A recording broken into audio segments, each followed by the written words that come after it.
여러분 안녕하십니까? YTN 뉴스 플러스 시작하겠습니다. 미국과 이란의 2주 휴전 합의에도 호르무즈 해협에 발이 묶인 선박들이 여전히 멈춰서 있습니다. 트럼프 대통령은 이란 주변에 미군 전력을 유지할 것이라며 종전 협상을 앞두고 이란을 압박하고 나섰습니다. 중동 현지에 나가 있는 특파원 연결해봅니다. 이준엽 기자. 네, 저는 지금 호르무즈 해협 근처에 있는 오만 무스카트에 나와 있습니다. 네, 호르무즈 해협 개방이 여전히 불투명해 보이는데요. 현지 상황을 보여주는 영상을 확보했다고요. 네, YTN이 단독으로 확보한 호르무즈 해협의 오늘 영상입니다. 호르무즈 해협 서쪽 방면에서 촬영된 영상인데요. 선박이 바다에 떠 있는 모습은 보이지만 이동하고 있는 선박은 전혀 보이지 않습니다. 현지 취재원에 따르면 어제는 유조선이 오가는 모습이 보이기도 했지만 오늘은 전혀 없다고 설명했습니다. 블룸버그 통신도 휴전 발표 이후 해협을 빠져나간 선박은 단 3척에 그쳤다고 보도했습니다.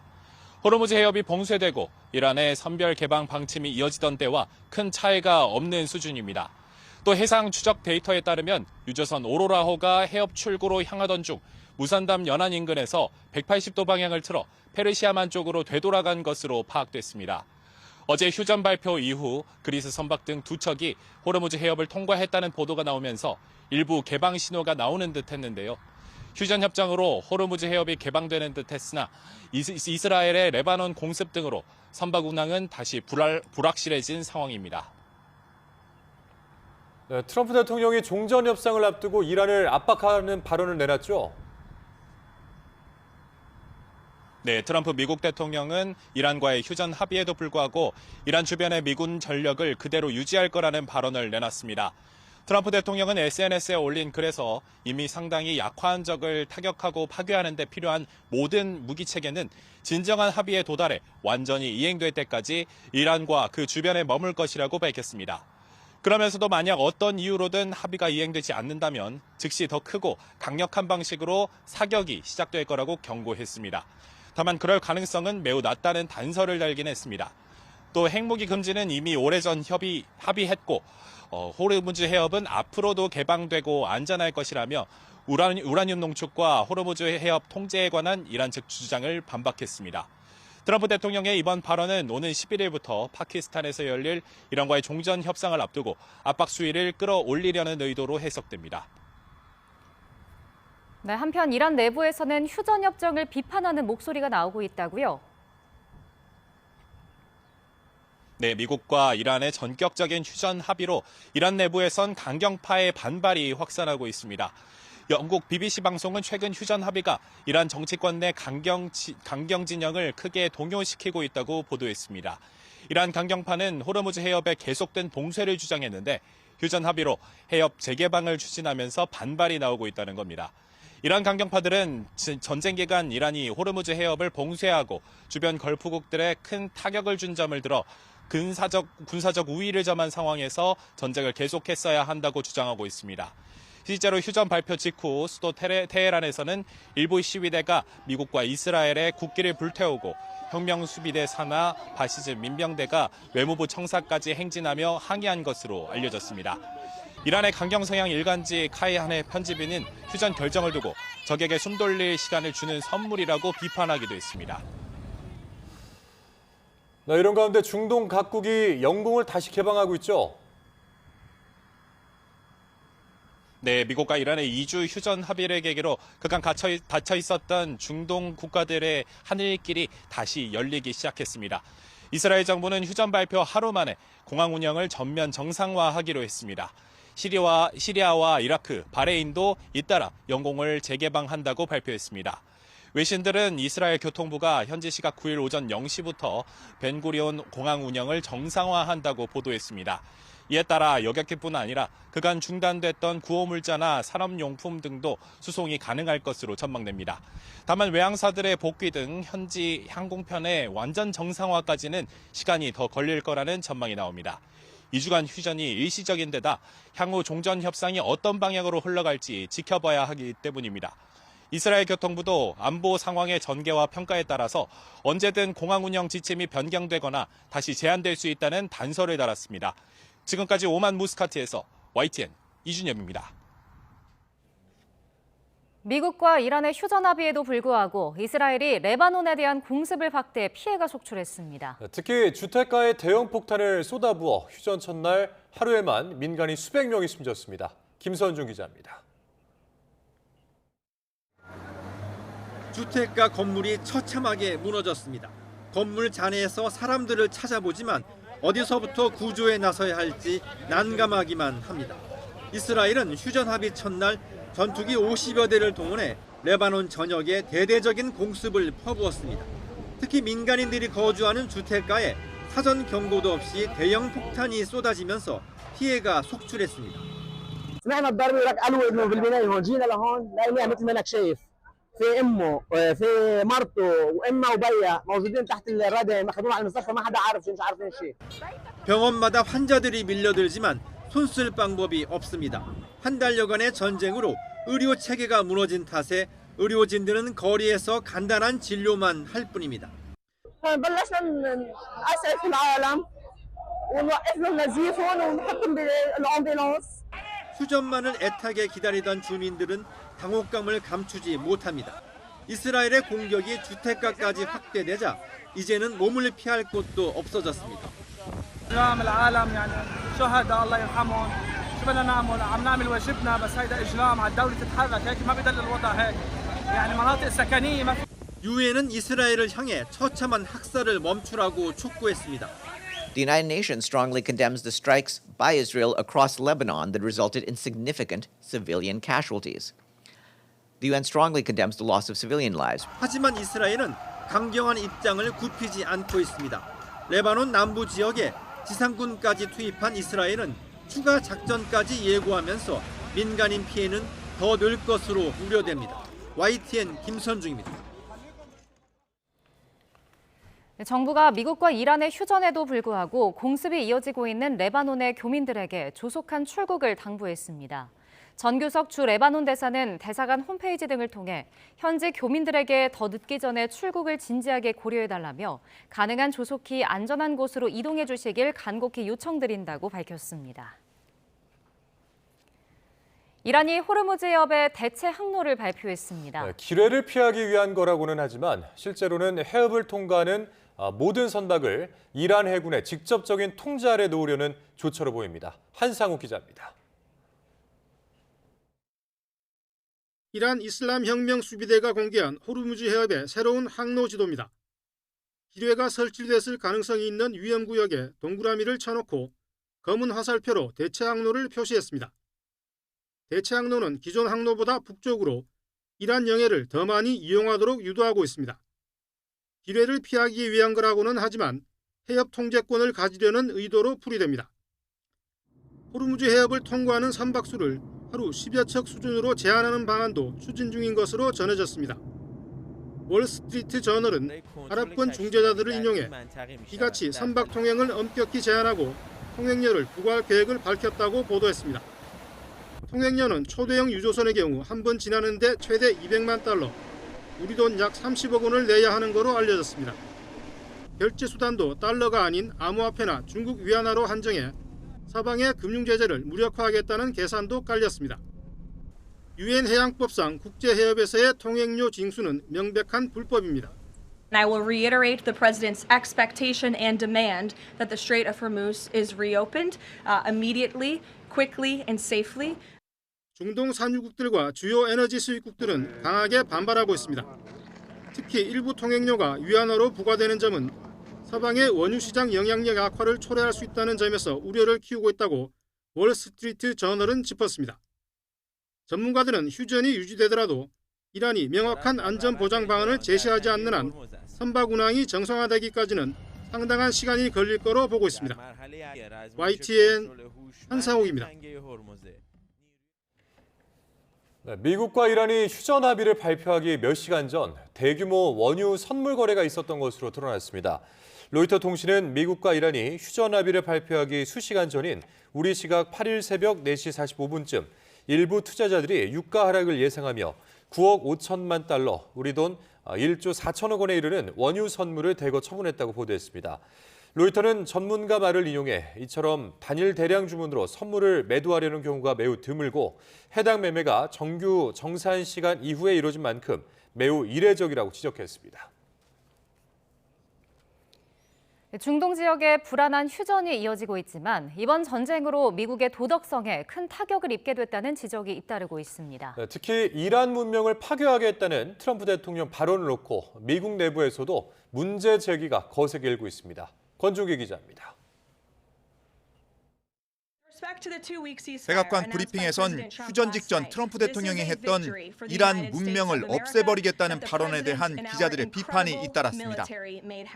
How can the president claim that America can ever have the moral high ground if he's threatening to destroy civilizations? The president absolutely has the moral high ground over the Iranian terrorist regime, and for you to even suggest otherwise is frankly insulting. 백악관은 트럼프 대통령의 강력한 위협 덕분에 휴전이 가능했다고도 주장했습니다. What was your understanding of what he meant when he said, this civilization is going to be eliminated? I think it was a very, very strong threat from the President of the United States that led the Iranian regime to cave to their knees and ask for a ceasefire and agree to reopening the Strait of Hormuz. 하지만 민주당은 이란 문명을 파괴하겠다는 표현을 문제 삼아 트럼프 대통령에 대한 탄핵 소추안을 발의했고 공화당과 마가 진영 내부에서도 비판이 잇따랐습니다. 이번 전쟁의 진정한 승자는 중국과 러시아라는 평가도 나오고 있습니다.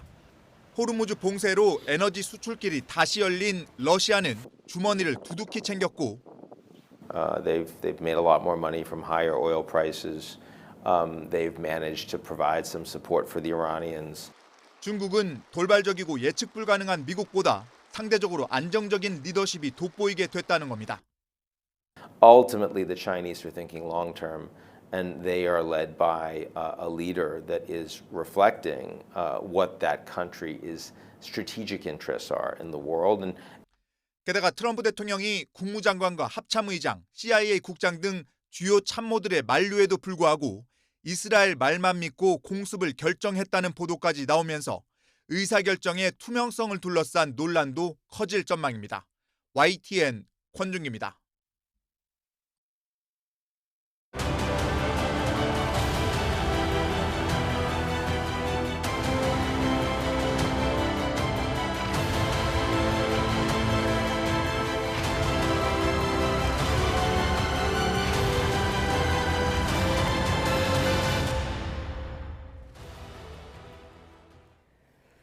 네, 미국과 이란의 휴전 합의가 초반부터 흔들리고 있습니다. 네, 중동 상황 조한범 통일연구원 석좌연구위원, 민정훈 국립외교원 미주연구부 교수와 함께 짚어보겠습니다. 어서 오십시오. 어서 오십시오. 예, 안녕하세요.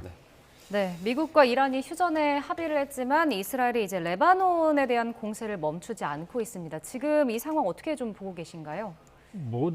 지금까지 모든 휴전 합의는 첫날부터 총성이 딱 멈추기가 쉽지가 않아요. 왜냐하면 국지적인 전투도 있을 수 있고 또 양측 간의 이견이 완전히 좁혀지지 않았고 네. 또 합의가 휴전이 완전히 정착되기 전에 최대한 전략적 이해관계를 관찰하려는 시도도 있거든요. 그러니까 이스라엘은 지금 전쟁을 멈추고 싶지 않은데 멈춘 상황이고 그렇다고 보면 이란과는 미국 때문에 멈추지만 지금 국경을 접한 이스라엘 북부, 레바논 남부, 헤즈볼라 여기는 괴멸시키고 상당 지역을 중립화시키겠다는 목표가 있었거든요. 그러니까 이란은 모든 전선에서 끝내자라는 아니었고 이제 이스라엘은 그 틈을 타서 여기를 완전히 괴멸시키겠다는 생각이고 벤스 미국 쪽은 애매하게 이제 레바논은 아니다라는 입장을 취하고 있지만 이란도 카드가 있거든요. 호르무즈 봉쇄가 있고 또 후티가 있거든요. 홍해 입구에 있는. 그러니까 지금 이런 상태가 계속 갈지는 두고 봐야 된다. 이스라엘은 휴전이 안정화되기 완전히 정착되기 전에 최대한의 이스라엘 북부, 레바논 남부에 대한 작전을 하려고 할 거다. 그러나 저렇게 계속 가기는 쉽지 않을 거다. 이렇게 볼 수 있죠. 그러니까 이스라엘이 이제 과연 이제 어떤 의도를 갖고 있는지 이 부분도 궁금한데 우리 일단 교수님은 개괄적으로 어떻게 바라보고 계십니까? 현재 상황을. 그러니까 휴전이 이제 그 시작이 되는 시점이니까 모든 게 다 불안정하죠. 강대강 대치를 하다가 이제 그 휴전하겠다고 합의를 했는데 뭐 합의하겠다고 얘기하는 것 이외에는 현상이 변한 게 없지 않습니까? 그리고 서로 협상력을 높이기 위해서 최대한 가진 카드를 좀 활용을 하고 있는 부분이 있고 거기에 가장 도배배수인 이스라엘이 레바논을 그 최대 수위로 폭격을 하면서 상당히 양측의 어떤 입장을 곤란하게 만드는 부분이 있잖아요. 그런 부분 때문에 이제 그 휴전이 흔들리는 거 아니냐 이런 얘기를 하고 있는데 그럼에도 불구하고 미국과 이란 모두 전쟁의 출구를 찾아야 되겠다는 데는 강한 유인이 있기 때문에 이렇게 삐걱삐걱 하면서 이제 모양새를 맞춰갈 거라고 생각하고 있습니다. 이스라엘도 그러한 부분을 잘 알고 있기 때문에 휴전이 제대로 발효가 돼서 협상장에 11일에 들어가면 그 이후에 미국을 곤란하게 만들 그런 레바논 공격이나 이런 부분을 하기가 쉽지 않을 거예요. 그런 걸 알고 있기 때문에 조 박사님 말씀해 주신 것처럼 그 전에 할 수 있는 만큼 이제 헤즈볼라를 무력화시키려고 하고 있는 거고 그러한 부분에서 이제 이란이 반발하고 있는데 이란이 그렇다고 해서 뭐 협상을 완전히 뭐 포기하겠다라고 엄포만 놓고 있지 그 협상에 어떤 지속적으로 임하고 있는 모습이 보이거든요. 정말로 협상을 하지 않는다면 그냥 박차고 나고서 이제 끝나버렸겠죠. 그렇지는 않고 있거든요.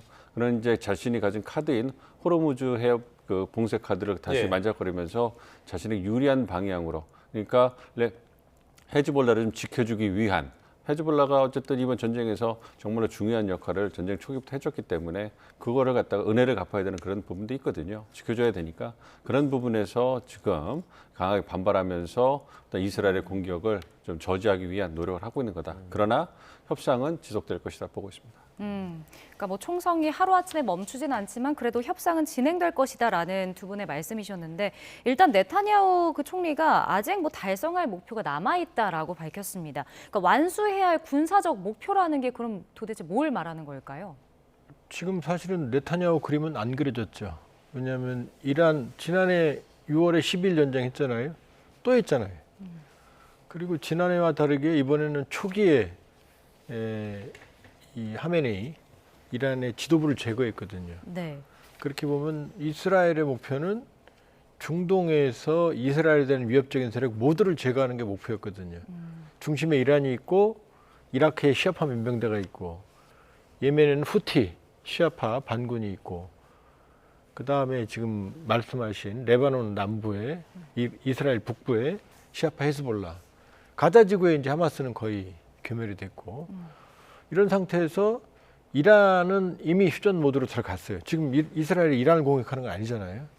그러니까 지금 네타냐후는 최대한 레바논 남부의 비무장화, 본인들 말로는 비인도적이죠. 저게 죽어지거든요. 저런 지역을 지금 초토화시키겠다는 거거든요. 그러니까 지금 네타냐후는 이란 쪽 목표가 달성이 안 되니까 레바논 쪽에 사활을 거는 것 같다. 그렇게 볼 수가 있죠. 그러니까 뭐 언제든지 다시 전투에 복귀할 준비가 돼 있다 이렇게 밝히게 되는데 그러면 뭐 추가적인 그런 공격들을 계속 좀 이어갈까요?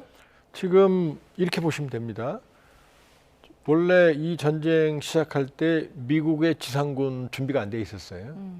전쟁 중에 오키나와에 있던 30일 해병원정단이 도착해 있죠. 그다음에 파리공수 사단의 신속대응군 1여단이 지금 가 있습니다. 그다음에 본토에서 출발한 11 원정대는 가고 있어요. 거기 도착할 거예요, 이제 조만간. 그다음에 미 본토에서 출발한 부시 항모전단도 가고 있잖아요. 그러니까 지금 휴전이라 하더라도 미국은 최대한 병력을 모을 거예요. 왜냐하면 공중전만의 한계를 알았기 때문에 이게 깨졌을 때를 대비해서 군사적으로는 최대한의 병력을 더 집중시킬 겁니다. 이란도 최대한 전투 준비를 더 강화할 거고요. 그러니까 협상 트랙 따로, 그다음에 전쟁 준비 트랙 따로 가는 거죠. 그래야만 이제 다양한 옵션과 선택지가 있을 수 있기 때문에 그러나 큰 흐름으로 보면 이렇게 되죠. 전쟁 초기에 미국에 무조건 항복 요구했다가 그다음에 48시간 여유를 준 다음에 발전소 폭파, 5일간 유예, 10일간 유예, 1일간 유예, 2주 휴전. 이 흐름은 뭐죠? 휴전으로 가는 거죠. 휴전으로 가는 거죠. 그러니까 트럼프 대통령이 선을 넘었던 쉽게 말하면 오버했던 뭐 문명 파괴다. 나중에 다 법적으로 문제됩니다. 임기 끝나면. 그다음에 교량 폭파라든지 이런 것들도 트럼프 대통령이 전선을 확대하려고 그런 게 아니라 이란을 압박해서 빨리 끝내려고 하는 거였거든요. 근데 이게 확전의 우려가 있으니까 결과적으로는 카드를 접고 휴전으로 간 거거든요. 그러니까 병력은 증파될 거다. 긴장은 계속될 거다. 그러나 제일 중요한 게 11일 파키스탄에서 대면 협상이 이루어지는데 벤스가 오거든요.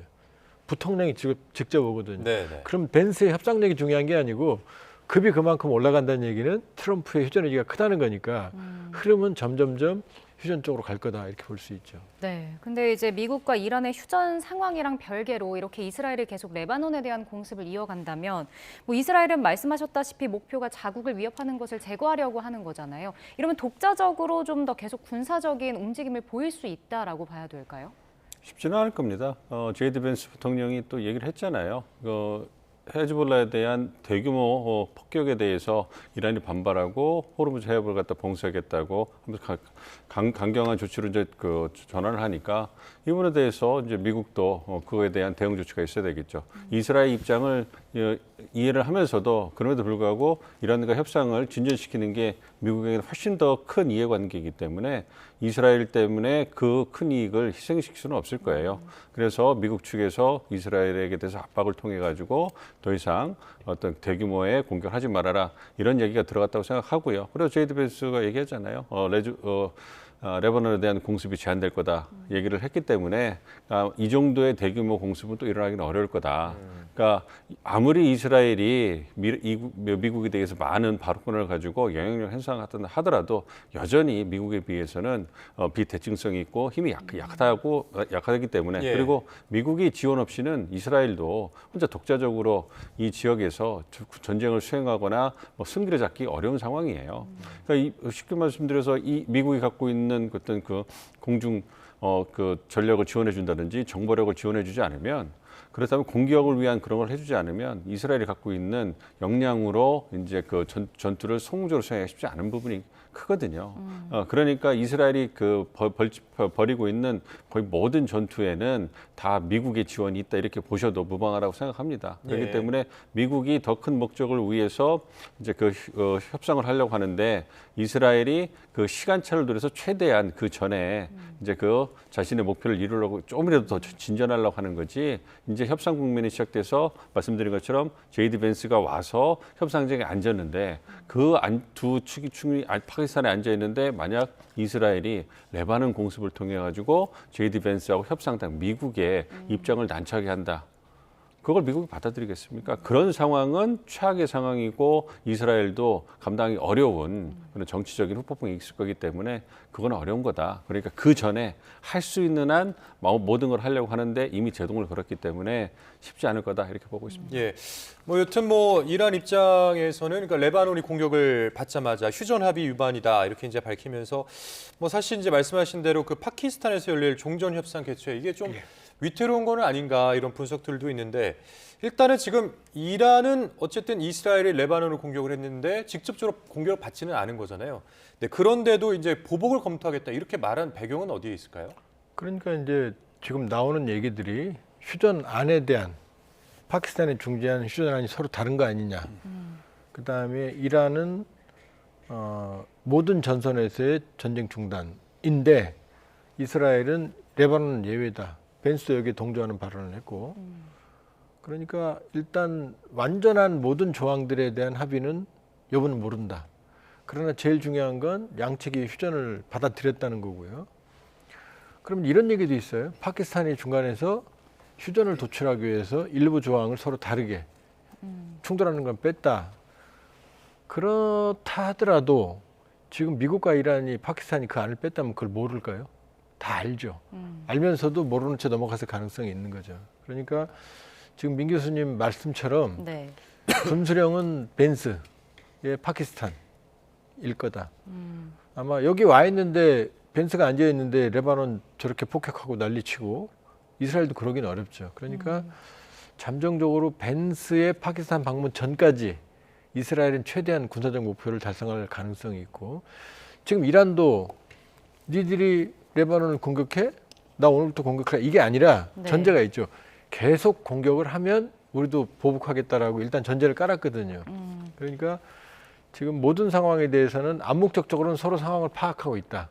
여기에서 이스라엘도 자기들 나름대로의 목표를 위해서 지금 최대한 무리수를 두고 있다. 그러나 계속 저러기는 쉽지 않을 거다. 그리고 저게 이스라엘 때문에 판이 깨진다? 그럼 트럼프 대통령이 우스워지죠. 이란보다 더 우스워지는 건 트럼프 대통령이죠. 그리고 이스라엘이 전쟁을 일으키면 무기가 소진되면 미국이 긴급하게 무기를 공수해 줍니다. 그러니까 이스라엘 전쟁 잘하는 건 민 교수님 말씀대로 미국이 무기를 전하지 않으면 일주일, 2주일 이상 전쟁을 수행할 수가 없어요. 그러니까 트럼프 대통령이 끌면 걸 것입니다. 그러니까 일단은 저 상황은 며칠 두고 봐야 된다. 뭐 군사적 목표 달성할 때 계속 전쟁한다. 이스라엘도 레바논까지 전선이 확대되면서 이란이 있죠, 레바논이 있죠. 그 다음에 후티도 미사일을 발사하면서 후티까지도 전선이 넓어질 수 있는 상황이거든요. 내부적으로 전선이 너무 넓어졌고 이런 상황이면 이스라엘도 위험하다. 그리고 또 하나는 이스라엘의 방공 능력이 지금 매우 취약해져 있어요. 방공 능력이. 그렇다면 지금 이란이 이걸 빌미로 대대적인 미사일 공격을 하면 지금 피해가 누적되고 있거든요. 그러니까 이스라엘도 편한 상황은 아니거든요. 네. 지금 뭐 두 분 말씀 다 협상 테이블에 이제 미국과 이란이 앉게 되면 뭐 이스라엘이 독자적인 그런 군 움직임을 보일 수는 없다, 쉽지 않다라는 말씀이신데, 그럼 일단은 이란이 또 보복을 검토하고 있다고 전해지기도 하니까요. 이 부분이 그럼 결국 협상에서 좀 유리한 고지를 점하기 위해서 신경전을 벌인다, 이렇게 볼 수도 있을까요? 그렇죠. 그리고 이란도 입장이 있지 않습니까? 지금 전쟁이 일어난 이후에 이란의 대응을 보면 선제적으로 뭐 한 게 없어요. 그러니까 그 비례 대응한다고 그러죠. 미국과 이스라엘 공격에 대해서 비례 대응을 하지 않으면, 그렇다면 적절한 대응이 이루어지지 않아서 국내적으로 비난이 있을 것이고 어떤 그 이란 군의 역량에 대한 의구심이 커질 거 아니겠어요. 그걸 고려해서 대응만 하는 이러한 또 생존 전략을 보여줬고, 지금도 마찬가지입니다. 계속적으로 공격을 했을 때 대응을 하겠다라는 거지, 이 판을 바꾸거나 뭔가 선점하기 위해서 선제 공격을 한다는 것은 없거든요. 그러니까 그러한 부분을 보여주는 것이고, 어떤 강대강 대치를 통해서 어떤 그 섣부른 추가 공격 이런 것을 이제 좀 방지하고 싶다, 제한하고 싶다, 이런 목적인 거지, 그러한 것을 통해서 판을 깬다, 그건 아니라고 생각합니다. 말씀드린 것처럼 이란도 다급해요. 다급하고 이제 더 이상 이제 장기전을 끌고 가는 것은 생존을 위한 것이지 그 이상의 것이 아니기 때문에 이제 그런 부분에서 이제 그 고려하고 있는 거고, 그럼에도 불구하고 이스라엘이 그러한 군사 공격을 한다면 단호하게 대처하겠다. 그러니 그러한 것을 멈추고 협상으로 가자, 이런 메시지를 낸다고 생각하고 있습니다. 미국도 지금 이란 주변의 미군 전력을 좀 그대로 유지하겠다 이렇게 밝혔는데, 이것도 이제 역시 마찬가지 이유라고 봐야겠죠. 뭔가 이제 협상을 압박하기 위한 카드. 그렇죠. 그러니까 플랜 A는 여전히 미국 입장에는 협상을 통해서 출구를 찾는 거죠. 그래서 미국이 얻기를 원하는 것을 최대한 많이 얻고 이제 협상을 마무리하는 것. 그래서 미국에게 어떤 보다도 우호적인 결과를 만들어내는 것이 플랜 A고, 그게 휴전과 협상을 통해서 이루어지고 싶은 거고, 그걸 위해서 이제 그 최대한 병력을 집결시켜가지고 압박을 하는 거죠. 왜냐하면 플랜 A가 깨지면 플랜 B가 들어와야 될 거 아니겠습니까? 플랜 B는 뭐겠습니까? 외교가 깨지면 이제 군사적 작전, 무력밖에는 남지 않는 거 아니겠습니까? 그래서 그 이란을 협상에 이제 그 결과를 도출해내도록 압박하는 동시에, 만약 플랜 A가 되지 않는다면 그러면 이제 플랜 B, 지옥문이 열리겠죠. 뭐 그런 거에 대비하는 포석이다 생각하고 있습니다. 네, 지금 뭐 양측이 다 이제 출구 전략을 좀 찾고 있는 것으로 보이는데, 근데 이제 이란에서는 휴전에 합의한 이후에 강경파에서 좀 내부 반발이 나오고 있는 것으로 전해지고 있습니다. 그러니까 군사적인 우위를 점한 상황에서 전쟁을 계속해야 했다라는 건데, 이런 이란의 내부 상황 좀 어떻게 보고 계십니까? 그러니까 이란은 다양한 스펙트럼이 존재하죠. 이 신정 체제에 반대하는 일반 국민들, 그다음에 신정 체제를 옹호하고 있는 혁명 수비대, 그다음에 여기에 대한 일반 지주 국민들, 이런 부분 스펙트럼이 존재하기 때문에 이란에도 강경파가 있죠. 근데 중요한 건 모주타바, 이란 신정 체제 최고 순위인 모주타바가 승인했거든요. 그거로는 끝난 거죠. 그러니까 뭐 강경파 일부가 뭐 시위했다, 행진했다, 뭐 그럴 수는 있죠. 왜냐하면 이란이 지금 당한 피해가 너무 크잖아요. 해군 공군은 괴멸됐죠. 지도부는 거의 뭐 상당 부분이 참수됐죠. 거기다가 미국의 이스라엘의 폭격으로 경제 혹은 주요한 전략 거점들이 다 파괴됐거든요. 네. 그러니까 사실 이란의 강경파들의 입장에서는 수모죠. 여기 휴전을 받아들이는 건. 제가 이란의 강경파에도 수모로 받아들일 거예요. 그러나 중요한 건 이란의 지휘부가 휴전을 선택한다는 거고, 또 하나는 지금 우리가 숨어 있는 민심이에요. 지금 1월 달에 수만 명까지 희생을 초래할 정도의 시위가 있었는데, 네. 그 민심이 사라진 건 아니거든요. 그러니까 지금 신정 체제도 밉지만 그렇다고 해서 민간 시설까지 파괴하는 미국과 이스라엘이 좋을 리도 없거든요. 그러니까 지금 이 상당수 다수의 이란 민심은 지금 잠재해 있는데 이제 이게 전쟁이 끝나거나 휴지기로 가면 이게 어떻게 갈지 모르는 거죠. 그러니까 이란 내부도 복잡하죠. 미국도 마찬가지입니다. 이 전쟁이 끝나면 트럼프 대통령이 넘은 선이 너무나 많기 때문에 이 후과를 어떻게 감당할지도 이게 양측 다 전쟁의 후유증 처리가 지금 쉬운 상황은 아니죠. 이제 위원님 말씀 중에 그 모스타바가 승인을 했다. 그 부분이 좀 중요하게 들리던데. 그런데 어쨌든 이번에 이제 이 휴전 결정에 대해서는 폐지시켜야 하는 대통령이 주도한 것으로는 알려져 있습니다. 그렇게 되면은 글쎄 이제 앞서 저희가 질문을 했었던 것처럼 강경파들은 전쟁을 계속 해야 한다 이런 입장인데 정부에서 어쨌든 이란 정부에서 휴전을 이제 주도한 꼴이 된 거니까 그렇게 되면은 강경파 그러니까 혁명수비대와 정부 간의 어떤 그런 이 불협화음이랄까요? 뭐 충돌이랄까요? 뭐 이런 것들이 좀 격화되지는 않을까 이런 분석들에 대해서는 어떻게 보세요? 안해를 정확하게 볼 수가 없으니까 모든 가능성을 배제할 수는 없겠죠. 그럼에도 불구하고 이란도 혼란스럽긴 하고 분권 지향적인 그런 구조를 지금 보여주고 있어서 갖가지 추정이 나오고 있긴 합니다만 그래도 이제 모스타파라는 지도자가 있고 예. 그 밑에 이제 혁명수비대라든지 온건파라든지 이런 다양한 어떻게 보면 계파가 있다. 세력이 있다 좀 생각을 하고 있습니다. 만약에 그게 되지 않는다면 그렇다면 지금보다 더 혼란스러운 상황이 나오고 그 강경파가 보다 통제할 수 없는 레드라인을 넘는 그런 행동을 할 가능성도 배제할 수가 없거든요. 그런데 그 정도까지는 나오지 않고 통제되는 모습을 보여주고 있어요. 그렇다는 것은 어쨌든 모스타파의 영향력이 지속되고 있고 그거에 대해서 혁명수비대라든지 어떤 온건파라든지 다 따르는 형국. 그 얘기는 혁명수비대가 어떤 협상에 대해서 불만이 있어도 어떤 모스타파라는 최고 지도자가 승인한 이런 부분에 따라서 온건파, 협상파들이 그 협상을 주도하고 있기 때문에 부글부글 하더라도 이거를 인정을 해주는 그래서 이런 부분이 진행되고 있다고 보고 있기 때문에 다양한 목소리가 나오는 거지 그것이 협상이 진행되거나 아니면 전체 흐름을 완전히 뒤엎고 뭔가 새롭게 파국으로 끌고 가는 그런 정도는 아니다 생각을 하고 있습니다. 그게 미국하고 비슷하다고 생각을 해요. 정도 차이는 있겠지만 트럼프 대통령이 최종 결정을 하고 헬그세스 국방장관이 굉장히 강경한 발언을 하잖아요. 그럼에도 불구하고 그 이상 자기의 영향력을 뛰어넘는 월권은 안 하거든요. 또 마찬가지로 이제 그 국무부라든지 협상팀에서 하는 얘기 또 다르게 다 나오지 않습니까? JD 벤스 하는 얘기도 다 다르고 있기 때문에 역할을 나눠서 하는 것이고 그런 부분이 이란에도 어느 정도 적용이 되는 그러한 상황이 아닌가 생각을 하고 있습니다. 네. 지금 뭐 이렇게 협상을 앞두고 있는 상황에서 이번 전쟁이 일어난 게 이제 네타냐후 이스라엘 총리가 설득했기 때문이다 이런 보도가 나오고 있습니다. 하메네이 제거, 뭐 정권 교체, 이란 민중 봉기 이런 내용이 담긴 것으로 보이는데 트럼프 대통령이 그렇다면 설득을 당한 이유는 뭘까요? 이 네타냐후가 설득했는지 그 여부는 확실하지 않죠. 그러나 확실한 건 트럼프 대통령의 전쟁 준비가 상당히 허술했고 단기간에 끝날 거로 판단했던 것 같고 왜냐하면 공중전만 준비했거든요. 그리고 초기에 하메네이 그다음에 지도부를 모두 제거했잖아요. 네. 그렇게 본다면은 정권 교체를 의도했던 건 분명하다. 본인은 아니라고 그러지만 그다음에 나중에 그런 말도 했잖아요. 우리가 무기를 이란 국민들에게 지원했는데 제대로 전달은 안 됐다. 이 모든 걸 종합해 보면 정권 교체를 의도했을 가능성이 있고 그렇게 보면 지상군도 준비되지 않은 인구 9천만의 나라를 한반도에 7.5배. 그러니까 네타냐후 지금 나오는 얘기 그거잖아요. 공중 공격만으로 핵시설, 그다음에 미사일 발사대 파괴할 수 있다. 정권 교체할 수 있다.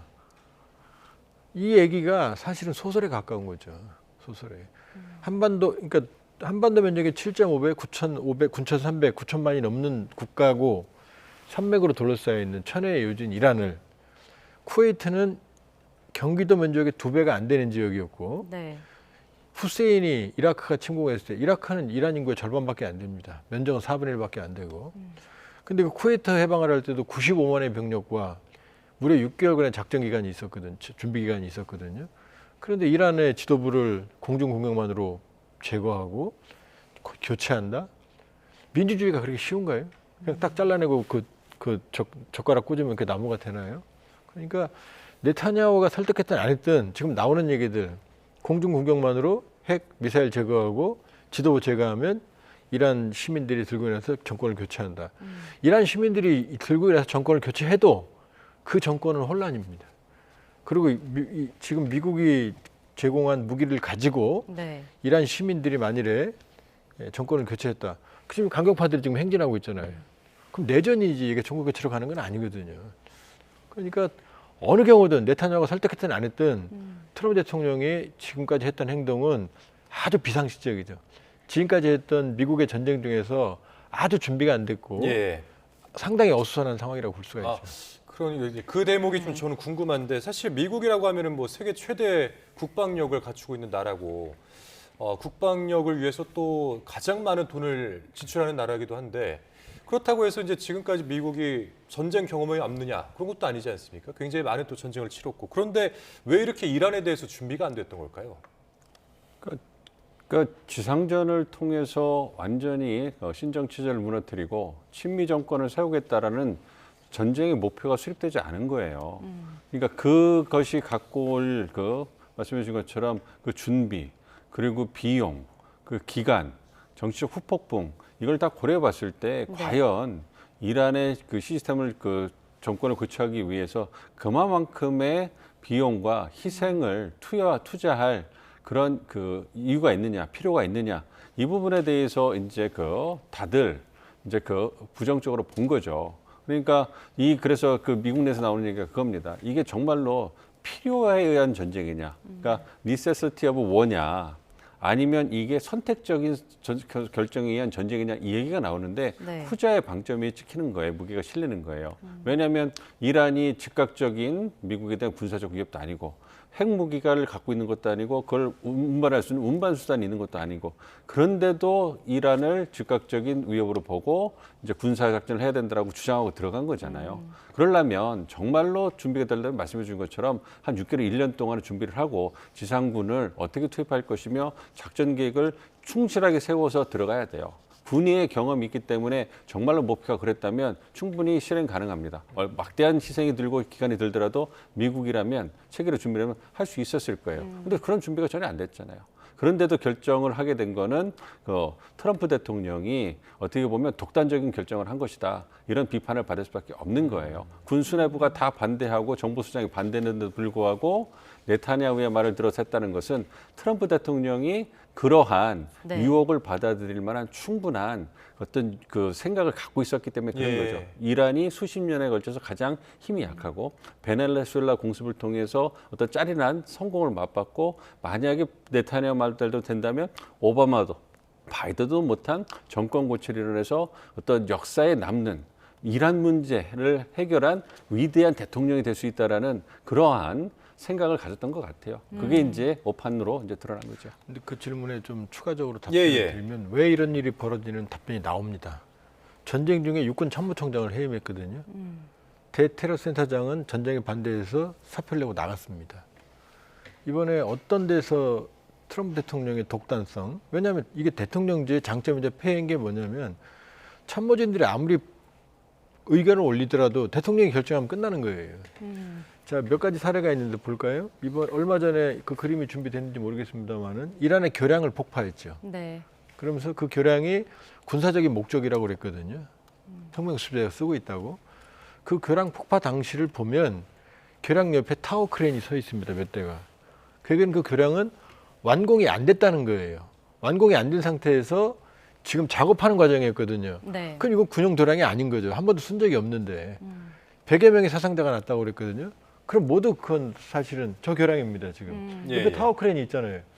저거 지금 만들고 있었던 거거든요. 아직 완공이 아니다. 안 됐죠. 그럼 저기 죽은 사람들은 모두 민간인이에요. 저건 전쟁 범죄입니다. 명확하게. 네. 그다음 트럼프 대통령이 문명을 파괴한다고 그랬잖아요. 이란 전체를 없앤다는 거거든요. 민간인과 군인 관계없이. 그다음에 발전소, 교량을 폭파한다고 그랬잖아요. 근데 민간 시설이거든요. 임기 끝나면 책임져야 돼요. 저 발언에. 그러니까 이 얘기는 뭐냐면 주변 사람들이 참모들이 분명히 말렸을 거예요. 네. 근데 그게 걸러지지 않는 거죠. 그러니까 이 모든 결정은 트럼프 대통령의 독단적인 결정이라는 쪽으로 귀결이 되는 거죠. 네. 네, 잠시만요. 저희가 정치권 소식이 속보로 전해져서 이 내용 먼저 전해드리겠습니다. 6.3 지방선거 더불어민주당 서울시장 후보로 정원호 후보가 최종 선출됐다는 소식입니다. 민주당 중앙당 선거관리위원회는 그제부터 오늘까지 본경선 투표 결과 정원호 전 성동구청장이 과반 득표로 1위를 차지해서 최종 후보로 선출됐다고 밝혔습니다. 3파전으로 치러진 경선에 참여한 전현희, 박주민 후보는 고배를 마셨습니다. 본경선은 권리당원 투표 50%와 일반 국민 여론조사 50%를 반영해 치러졌고 구체적인 득표율은 규정에 따라 공개하지 않았는데요. 지방선거 더불어민주당 서울시장 후보로 정원호 후보가 최종 선출이 됐습니다. 관련 내용은 정리해서 더 자세히 전해드리겠습니다. 네, 그리고 이제 저희가 휴전 합의가 이후 개방이 됐었던 호르무즈 해협이 또 있지 않았습니까? 유조선이 좀 지나가나 싶었는데 다시 막혔습니다. 일단 휴전 기간 내에 다시 이동을 할 수 있을지가 궁금해지는데 어떻게 좀 전망을 하시나요? 그러니까 협상 상황을 좀 봐야 되겠죠.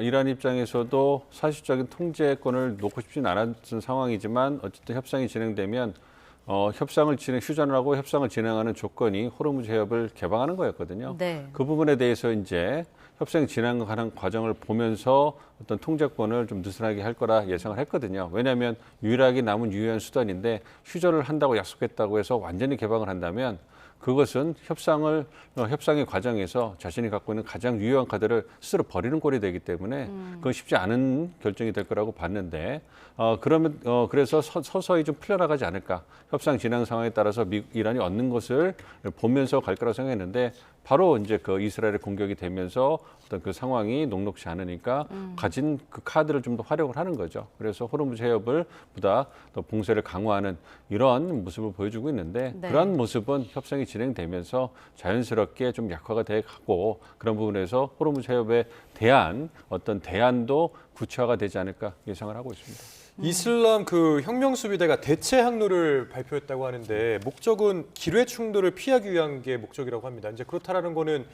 도처에 좀 기뢰가 많이 설치됐다 이렇게 해석을 해야 될까요?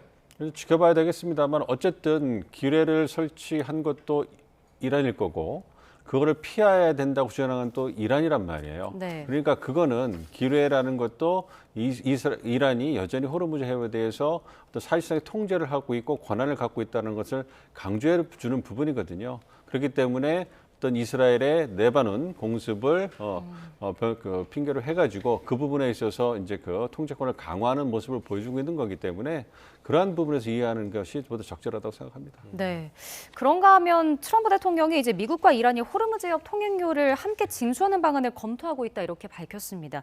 근데 이제 이란이 통제를 할 때는 안 된다고 했었잖아요. 이게 가능한 일입니까? 고민되죠.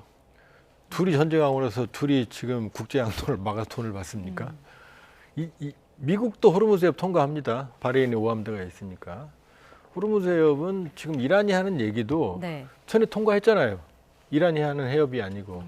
그러니까 이란군이 통제하기 위해서 이란군이 설정한 대로 가라. 안 그러면 때리겠다 이 협박이거든요. 그 통제권을 보여주는 거거든요. 그러니까 지금 호르무즈 해협을 뭐 미국과 이란이 나눠서 톨게이트처럼 돈 받는다?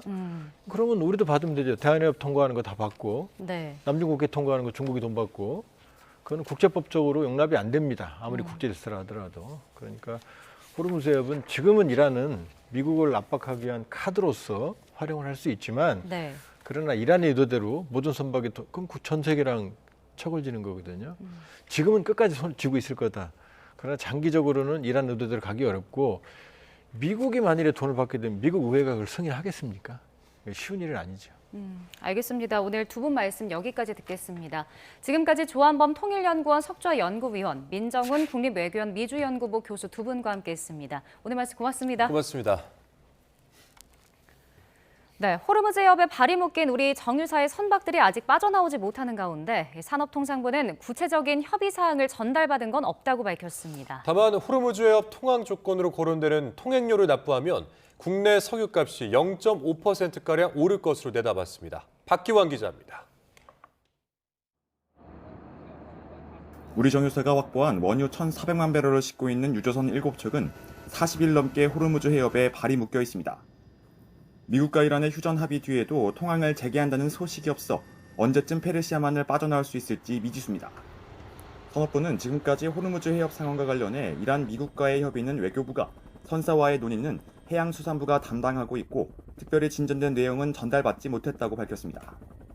이란 정부가 호르무즈 해협 통행료를 통항 조건으로 내세울 것이라는 외신 보도에 대해선 통행료 납부를 요청받거나 구체적인 방법을 제시받은 적도 없다고 선을 그으며 국제사회의 대응 등을 먼저 살피겠다고 말했습니다.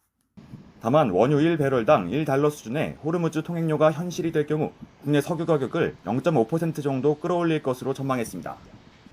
호르무즈 상황과는 별개로 확보된 대체 원유는 이번 달 5천만 배럴, 5월 6천만 배럴 수준으로 7월 도입이 확정된 물량은 더 빠르게 늘고 있다고 설명했습니다. 헬륨 등 핵심 산업에 사용되는 원자재와 국민 생활에 밀접한 품목 수급에 문제가 없도록 관계부처가 함께 대처해 나간다는 입장입니다. YTN 박견입니다.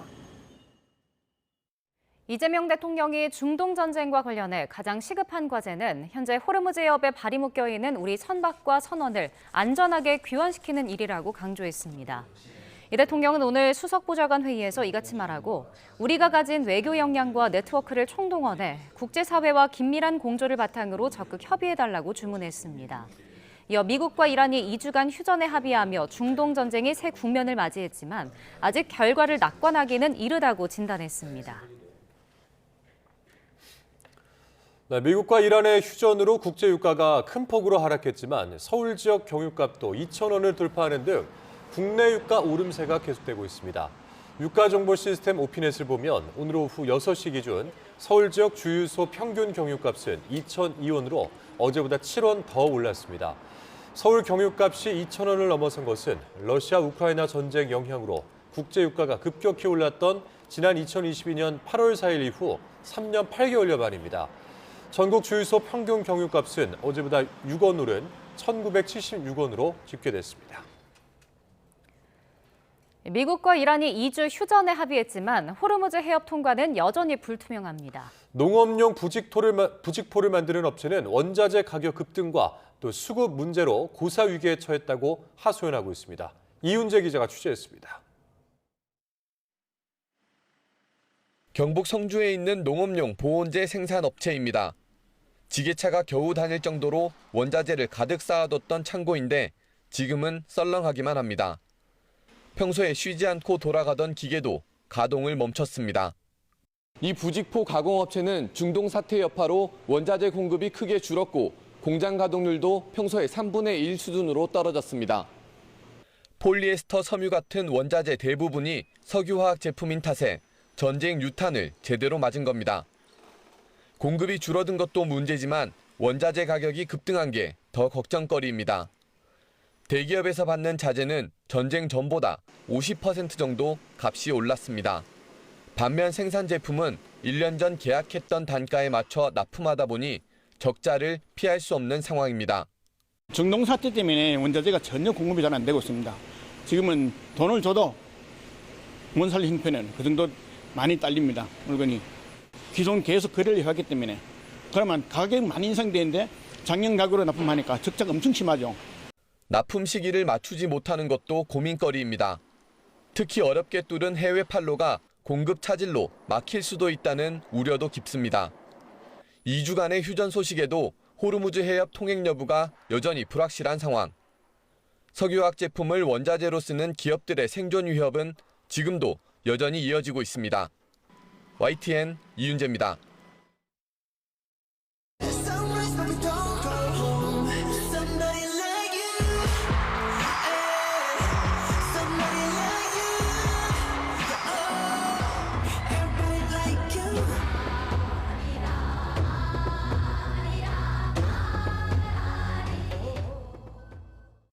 네, 그룹 BTS가 잠시 뒤 고향 콘서트를 시작으로 6년 5개월 만에 완전체 월드 투어에 나섭니다. 비가 오는 쌀쌀한 날씨에도 일대는 첫 공연을 보러 온 팬들의 열기로 가득하다고 합니다. 현장에서 YTN 취재 기자가 나가 있습니다. 송재인 기자.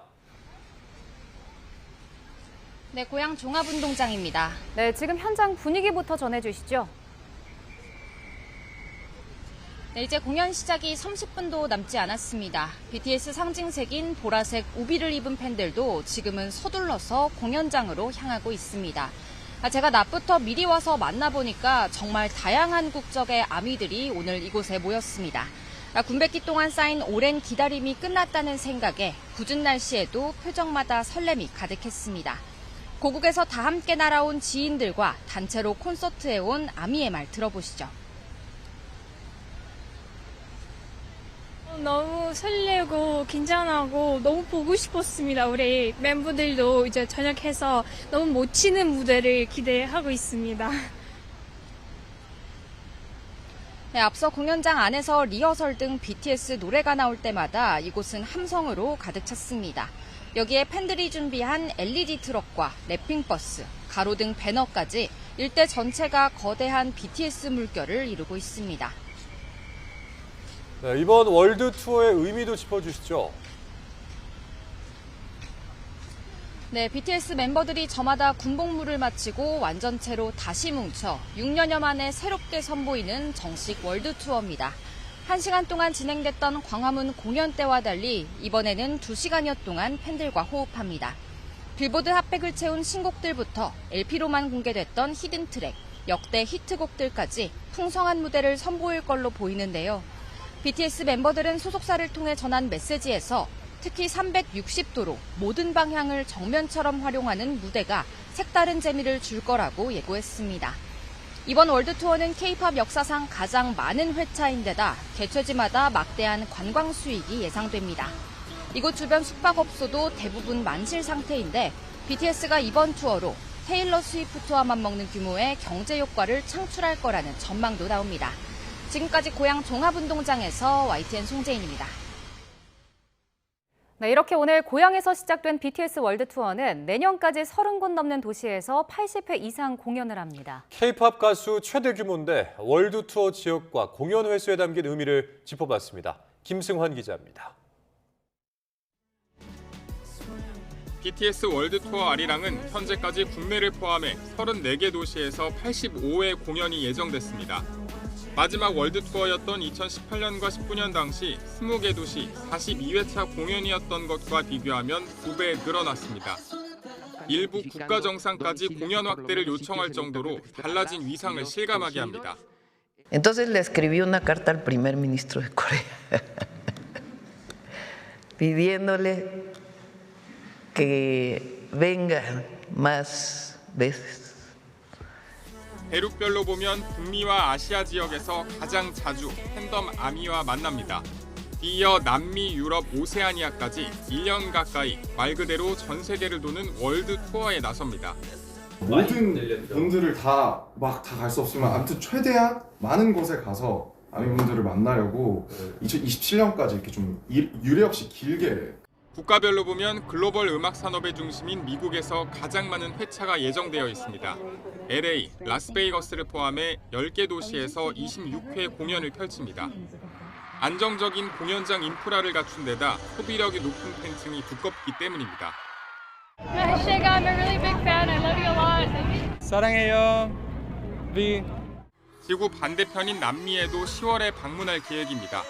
이 가운데 콜롬비아, 페루, 아르헨티나에서 BTS가 완전체로 무대를 선보이는 건 처음입니다. 이번 BTS의 월드 투어는 대규모 공연이 가능한 북미 시장에서 수익성을 확보할 뿐 아니라 남미 등 신흥 시장으로 팬덤 저변을 넓히도록 짜여 있습니다.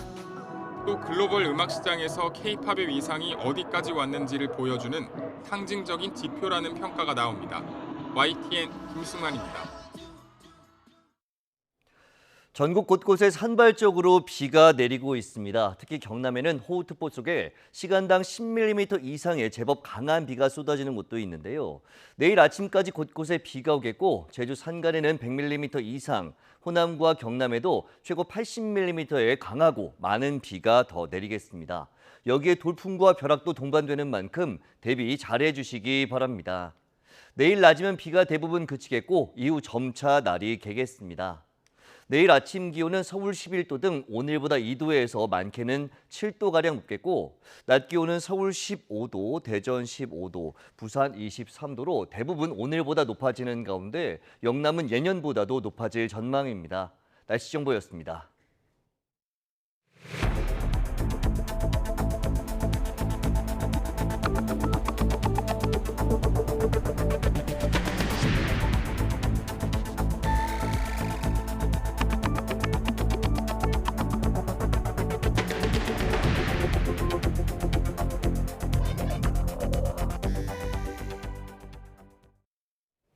미국과 이란의 휴전 합의에도 불구하고 이스라엘이 레바논에 대한 공습을 확대해 피해가 속출했습니다. 네, 특히 주택가에 대형 폭탄을 쏟아부어서 휴전 첫날 하루에만 민간인 수백 명이 숨졌습니다. 김선중 기자입니다. 주택가 건물이 처참하게 무너졌습니다. 건물 잔해에서 사람들을 찾아보지만 어디서부터 구조에 나서야 할지 난감하기만 합니다. 이스라엘은 휴전 합의 첫날 전투기 50여 대를 동원해 레바논 전역에 대대적인 공습을 퍼부었습니다. 특히 민간인들이 거주하는 주택가에 사전 경고도 없이 대형 폭탄이 쏟아지면서 피해가 속출했습니다. سمعنا الضرب لك قالوا انه بالبنايه هون جينا لهون لقيناها مثل ما انك شايف في امه في مرته وامها وبيها موجودين تحت الردم اخذوهم على المستشفى ما حدا عارف شيء مش عارفين شيء. 병원마다 환자들이 밀려들지만 손쓸 방법이 없습니다. 한 달여간의 전쟁으로 의료 체계가 무너진 탓에 의료진들은 거리에서 간단한 진료만 할 뿐입니다.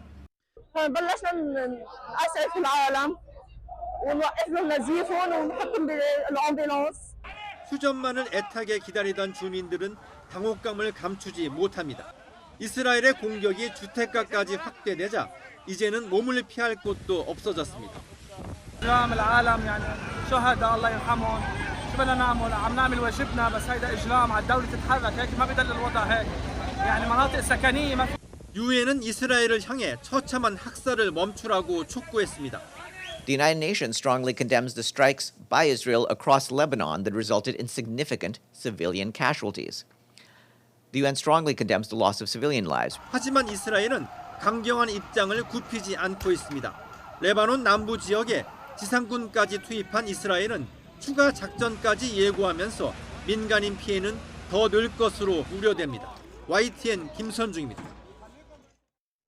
이스라엘군이 레바논의 친이란 무장정파 헤즈볼라 수장의 최측근을 제거했다고 현지 시각 9일 밝혔습니다. 이스라엘군은 전날 레바논 수도 베이루트를 공습해 헤즈볼라 수장 나임 카셈 사무총장의 개인 비서인 알리 유수프 하르시를 제거했다고 공식 발표했습니다. 하르시는 카셈 사무총장의 조카로 개인 비서 겸 고문 역할을 해온 인물인데 헤즈볼라 내에서도 극소수만 접근할 수 있는 사무총장 사무실 관리와 보안 업무를 총괄해왔다고 이스라엘군은 설명했습니다. 미국과 이란이 휴전 합의 이행 첫날부터 합의문의 실효성을 두고 정면 충돌하고 있습니다. 네, 분쟁 지역인 레바논을 합의문에 명시하지 않은 채 포괄적인 문구로 갈등을 가려둔 이른바 외교적 봉합이 한계를 드러낸 겁니다. 권영희 기자입니다. 이번 휴전 합의의 가장 큰 뇌관은 범위의 확장성입니다. 파키스탄이 내놓은 중재안의 핵심 문구는 영내 긴장을 고조시키는 모든 적대적 행위를 중단한다는 것이었습니다. 적대적 행위의 주체와 장소를 구체적으로 명시하지 않은 이른바 전략적 모호성이 화근이 됐습니다. 이란은 이 문구를 이스라엘의 레바논 공격 중단까지 포함하는 포괄적 휴전으로 받아들입니다. And if the Israeli attacks continue against Lebanon, I'm sure it would complicate the situation and it would have some consequences. 하지만 미국은 본토 간 직접 충돌 방지에 한정 짓습니다. 레바논 문제는 이번 패키지에 포함되지 않은 별개의 사안이라고 선을 그었습니다. Lebanon is not part of the ceasefire. That has been relayed to all parties involved in the ceasefire. 이스라엘 역시 헤즈볼라와의 교전은 휴전 대상이 아니라는 점을 분명히 하고 있습니다. עכשיו אני עמדתי על כך שהפסקת האש הזמנית עם איראן לא תכלול את חיזבאללה ואנחנו ממשיכים להכות בו בעוצמה. 파키스탄이 합의를 서둘렀던 배경도 논란입니다.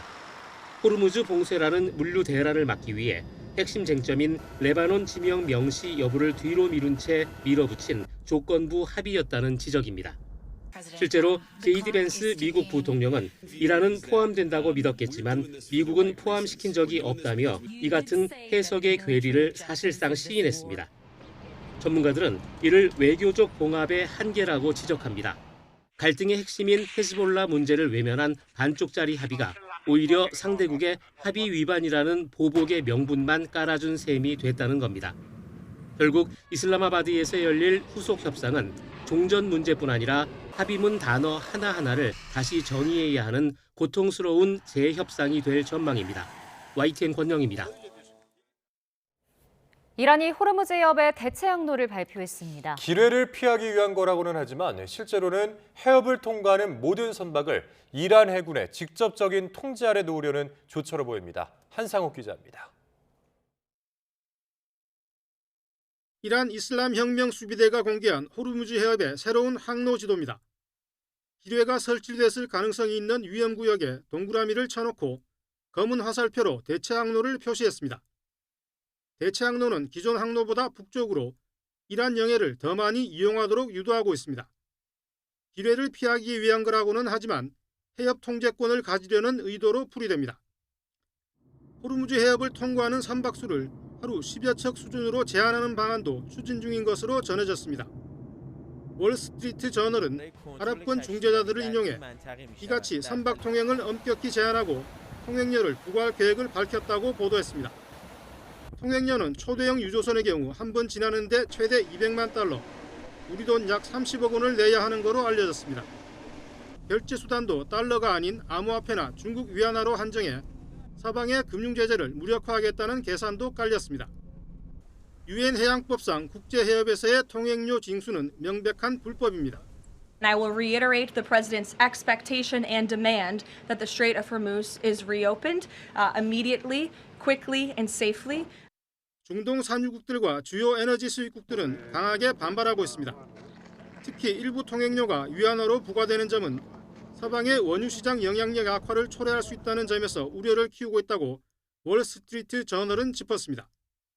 전문가들은 휴전이 유지되더라도 이란이 명확한 안전 보장 방안을 제시하지 않는 한 선박 운항이 정상화되기까지는 상당한 시간이 걸릴 거로 보고 있습니다. YTN 한상욱입니다. 휴전이 하루가 갓 지난 가운데 트럼프 대통령이 이란 주변에 모든 미군 전력과 장비를 계속 주둔하겠다고 밝혔습니다. 트럼프 대통령은 자신의 SNS에 올린 글에서 미국의 모든 군함과 전투기, 병력 등 모든 전력은 최종 합의가 완전히 이행될 때까지 이란 주변에 배치될 것이라고 말했습니다. 또 가능성은 매우 낮겠지만 만약 합의가 지켜지지 않는다면 이전과는 비교할 수 없을 정도로 더 크고 강력한 군사행동이 시작될 것이라고 경고했습니다. 제이디 벤스 미국 부통령도 이란을 향해서 합의 약속을 깬다면 심각한 대가들을 보게 될 것이라고 말했습니다. 이란과의 종전 협상단을 이끌게 된 벤스 부통령은 현지 시각 8일 취재진과 만나 기본적으로 우리는 좋은 위치에 있다면서도 이란이 조건을 준수하지 않으면 트럼프도 우리의 조건을 준수하지 않을 것이라고도 설명했습니다. 미국과 이란은 현지 시각 11일부터 파키스탄에서 종전을 위한 대면 협상을 진행합니다. 양측은 당일 아침부터 협상을 시작할 예정이지만 이스라엘의 레바논 공습이 이어지면서 문도 열지 못한 협상장에 그늘이 들이오고 있습니다. 김주영 기자입니다. 미국과 이란의 종전 협상이 열리는 곳은 휴전 논의 과정에서부터 다리 역할을 했던 파키스탄의 수도 이슬라마바드입니다. 레자 아미리 모가담 이란 주 파키스탄 대사는 SNS를 통해 대표단이 이란의 10대 제안을 바탕으로 협상하기 위해 현지 시간 9일 도착한다고 밝혔습니다. 협상단은 차기 이란 지도자로 꼽히는 모하마드 바게르 갈리바프 국회의장이 이끌 전망입니다. 미국 협상단 역시 조만간 이슬라마바드로 이동할 예정입니다. 미국 측은 이번 전쟁에 반대하던 제이디 벤스 부통령을 중심으로 스티브 위코프 중동 특사, 트럼프 대통령의 사위 제러드 쿠슈너 고문이 협상에 나섭니다. If he's frustrated about three issues, that actually means that there's a lot of agreement. That's point number one. 파키스탄 당국도 회담을 앞두고 이틀간의 임시 공휴일을 선포하며 준비에 나선 분위기입니다. 회담장은 파키스탄 총리 관저가 될 가능성이 높은 가운데 관저 일대 도로는 대부분 통제됐고 주변 호텔들도 투숙객을 모두 내보내고 있는 것으로 알려졌습니다. 다만 휴전 직후 이스라엘이 벌인 레바논 공습으로 협상은 시작 전부터 난항을 예고하고 있습니다. 이란의 핵물질 처리, 확실한 안전 보장, 대이란 제재 해제, 호르무즈 개방 등 가뜩이나 타협점을 찾기 힘든 협상에 어려움을 더하고 있는 겁니다.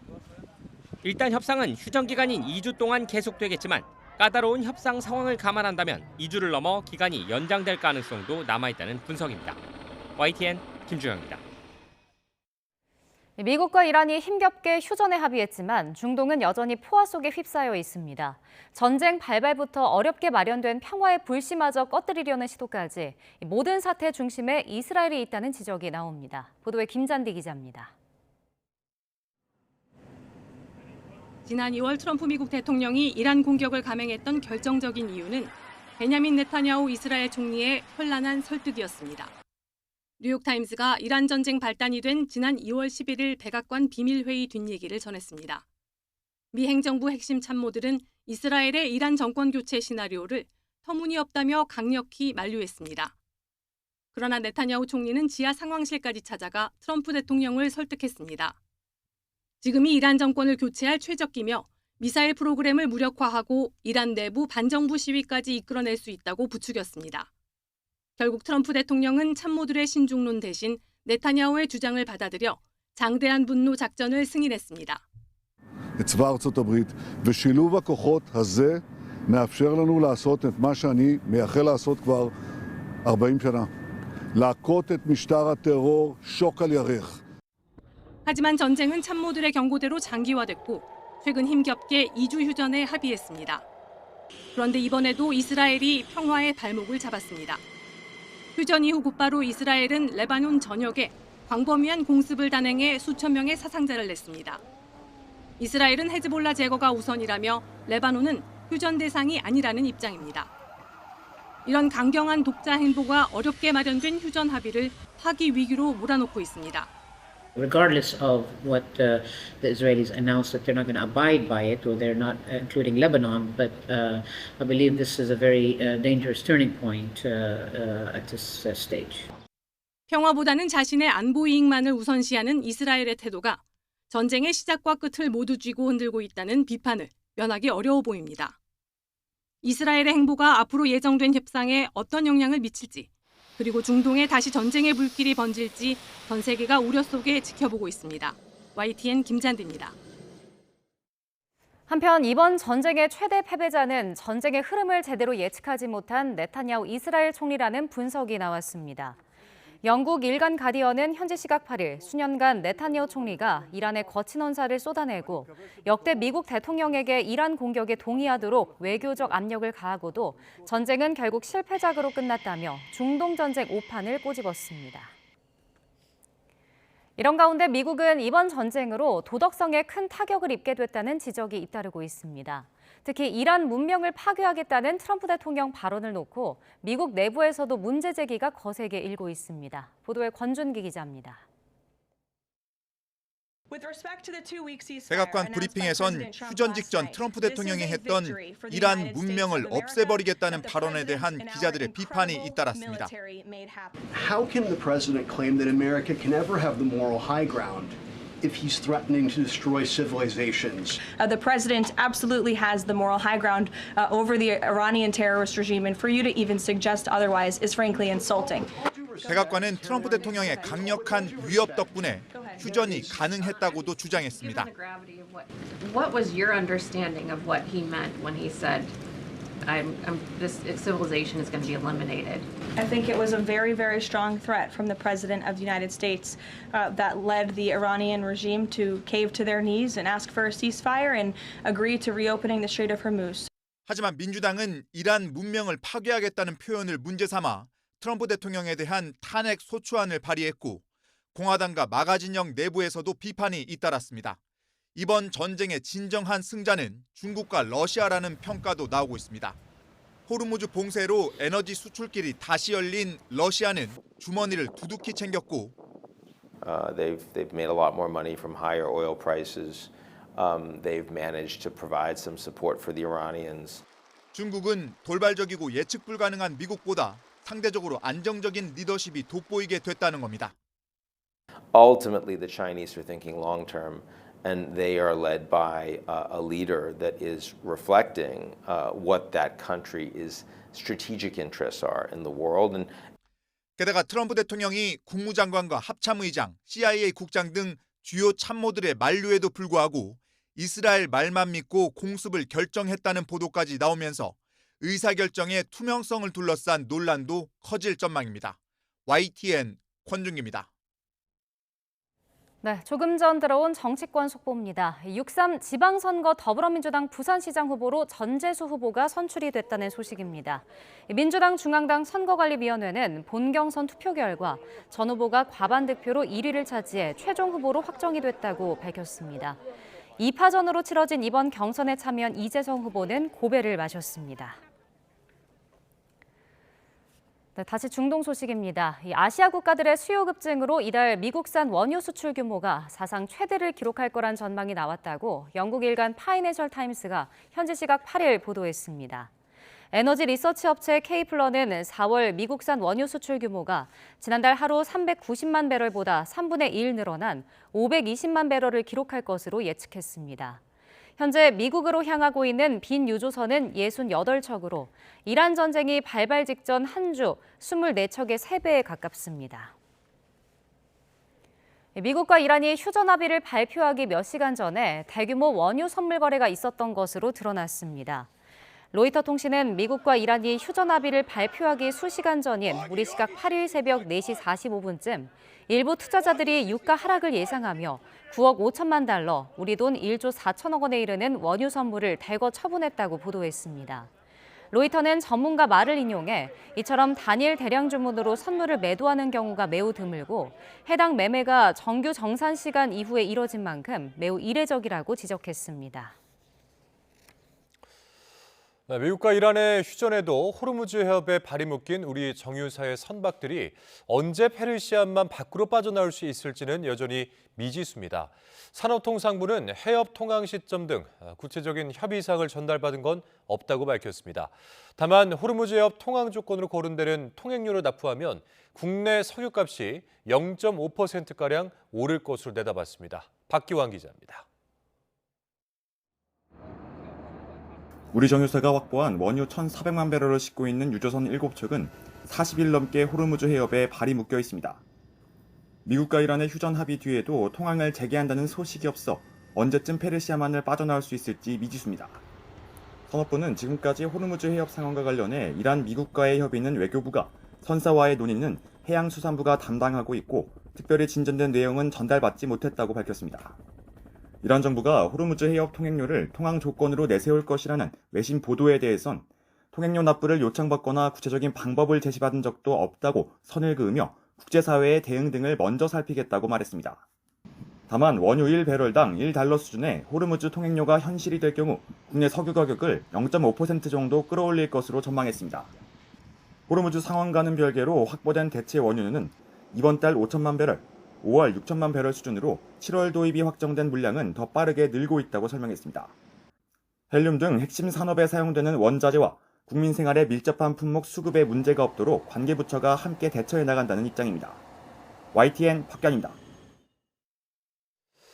네, 미국과 이란이 2주 휴전에 합의했지만 호르무즈 해협 통과는 여전히 불투명합니다. 농업용 부직포를 만드는 업체는 원자재 가격 급등과 수급 문제로 고사 위기에 처했다고 하소연하고 있습니다. 이윤재 기자가 취재했습니다. 경북 성주에 있는 농업용 보온재 생산업체입니다. 지게차가 겨우 다닐 정도로 원자재를 가득 쌓아뒀던 창고인데 지금은 썰렁하기만 합니다. 평소에 쉬지 않고 돌아가던 기계도 가동을 멈췄습니다. 이 부직포 가공업체는 중동 사태 여파로 원자재 공급이 크게 줄었고 공장 가동률도 평소의 3분의 1 수준으로 떨어졌습니다. 폴리에스터 섬유 같은 원자재 대부분이 석유화학 제품인 탓에 전쟁 유탄을 제대로 맞은 겁니다. 공급이 줄어든 것도 문제지만 원자재 가격이 급등한 게 더 걱정거리입니다. 대기업에서 받는 자재는 전쟁 전보다 50% 정도 값이 올랐습니다. 반면 생산 제품은 1년 전 계약했던 단가에 맞춰 납품하다 보니 적자를 피할 수 없는 상황입니다.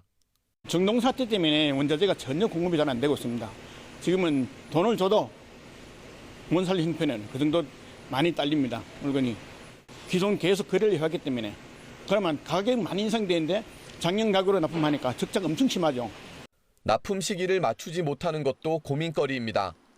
특히 어렵게 뚫은 해외 판로가 공급 차질로 막힐 수도 있다는 우려도 깊습니다. 2주간의 휴전 소식에도 호르무즈 해협 통행 여부가 여전히 불확실한 상황. 석유화학 제품을 원자재로 쓰는 기업들의 생존 위협은 지금도 여전히 이어지고 있습니다. YTN 이윤재입니다. 네, 미국과 이란이 불안정한 휴전에 들어간 가운데 이재명 대통령은 호르무즈 해협에 발이 묶인 한국 선원과 선박의 안전한 귀환을 강조했습니다. 가장 시급한 과제를 풀기 위해서 우리 외교 역량과 네트워크를 총동원하라고 지시했습니다. 강진원 기자입니다. 이재명 대통령은 미국과 이란의 휴전을 중동 전쟁의 새 국면으로 평가하면서도 낙관론은 경계했습니다. 또 휴전했다고 하면서 폭격이 있었다고 해요. 언제 이 상황이 정리될지 잘 알기 어렵습니다. 잠시 숨고르기에 들어간 전황이 얼마 안 가 다시 악화일로로 치달을 수도 있는 만큼 당장 풀어야 할 최우선 과제를 제시했습니다. 가장 시급한 과제는 현재 호르무즈 해협에 발이 묶인 우리 선원들과 선박들을 안전하게 귀환시키는 일입니다. 이란의 봉쇄로 호르무즈 해협에 고립된 한국인 선원은 170여 명, 선박도 26척에 달하는 상황. 이 대통령은 우리의 외교 역량과 네트워크를 총동원해 국제사회와의 긴밀한 공조를 바탕으로 적극적인 협의에 나서라고 지시했습니다. 중동발 경제위기 극복 대책도 거듭 주문했습니다.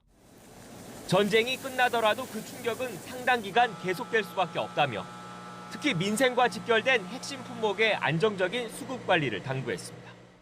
특히 플라스틱, 비닐, 의료용품 등 최근 수급 우려가 불거진 품목들의 안정적 관리에도 만전을 기해 주시기 바랍니다. 단기 처방과 별개로 에너지 수급처 다변화와 재생에너지 중심 사회로 전환 등 중장기 대책 마련에도 속도를 내겠다는 의지를 밝혔습니다. 청와대는 대통령 특사 자격으로 산유국을 돌고 있는 강훈식 비서실장 등을 중심으로 원유와 나프타 추가 확보에도 힘을 쏟겠다는 계획입니다. YTN 강진원입니다. 네, 내일부터 적용될 석유 제품 공급가의 3차 최고 가격이 2차와 같은 수준으로 유지됩니다. 정부는 미국과 이란의 휴전 소식으로 국제 유가가 급락한 데다 민생 물가에 미칠 영향을 고려해서 동결을 결정했다고 밝혔습니다. 손효정 기자입니다. 정유사가 공급하는 석유 제품의 가격 상한선이 앞으로 2주 동안 동결됩니다. 휘발유는 리터당 1,934원, 경유 1,923원, 등유 1,530원으로 2차와 같은 가격으로 세 번째 최고 가격이 고시됐습니다.